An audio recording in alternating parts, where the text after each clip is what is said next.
offers en gawes. Maleagi 3 vers 8 sê, sal 'n mens werklik vir God beroof? Tog beroof julle my. Julle vra, waarvan beroof ons u? Van tiendes en offergawes.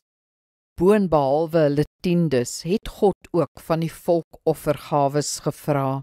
'n Uitvoerige offerstelsel het voorsiening gemaak vir onder meer brandoffers, sondeoffers, skuldoffers en dankoffers.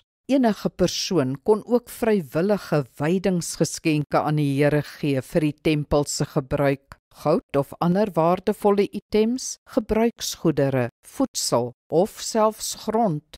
Ook dit het die tempel en die aanbidding aan die gang gehou.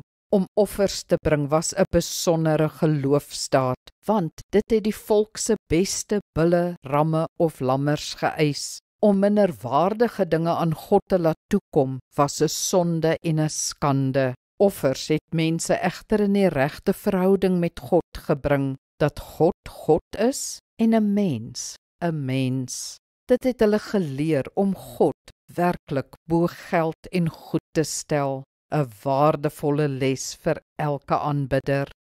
Kom ons bid saam.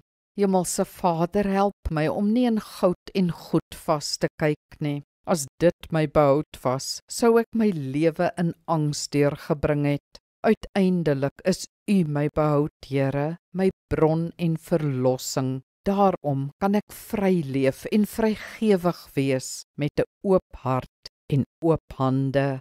Gee my groter geloof in U as my geloof in my geld en besittings. Amen. Die Here seën jou.